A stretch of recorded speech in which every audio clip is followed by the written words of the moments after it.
خبر شامل کریں گے ڈسٹرکٹ بہاولپور سے بیورو چیف میو نیوز خرم ارشد میو کی رپورٹ کے مطابق بہاولپور کے سینئر صحافی اور chairman national press club Ghulam رسول خان میواتی کو مبینہ طور پر FIA national cyber crime investigation agency Multan کی تحویل میں دے دیا گیا ہے، جنہیں پیکا ایکٹ کے تحت مقدمہ نمبر 238/25 میں نامزد کر کے آج عدالت میں پیش کیا جا رہا ہے۔ آپ کو بتاتے چلیں کہ آج بہاولپور بار ایسوسی ایشن نے غلام رسول خان میواتی کو ناجائز غلط مقدمے میں پھنسانے کی اداروں کی اس غیر ذمہ دارانہ کوشش کے خلاف مذمتی قرارداد منظور کی گئی ہے۔ غلام رسول خان میواتی کے صاحبزادے اور ڈسٹرکٹ رپورٹر روزنامہ سلطان ملتان محسن رسول خان میواتی نے الزام عائد کیا ہے کہ ان کے والد کو اس لیے نشانہ بنایا جا رہا ہے کہ وہ سرکاری محکموں میں کرپشن کے خلاف آواز بلند کرتے ہیں اور لینڈ مافیا و کرپٹ افیسران کے خلاف نیب اور اینٹی کرپشن عدالتوں میں مقدمات دائر کر کے ان کا پیچھا کرتے ہیں اور منطقی انجام تک پہنچاتے ہیں۔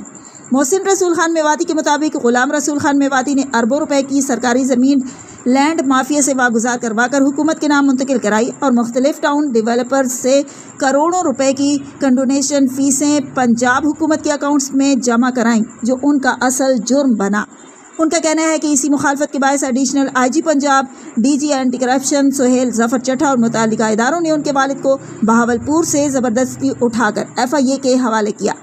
ملک بھر کی صحافتی تنظیموں اور اہل خانہ نے غلام رسول خان میواتی کی گرفتاری کو غیر قانونی قرار دیتے ہوئے ان کی فوری رہائی کا مطالبہ کیا ہے۔ انہوں نے صدر پاکستان، وزیر اعظم، chief of army staff, DG ISI، وزیر اعلیٰ پنجاب اور دیگر اعلیٰ حکام سے اپیل کی ہے کہ جھوٹا مقدمہ خارج کر کے غلام رسول خان میواتی کو فوری تحفظ فراہم کیا جائے۔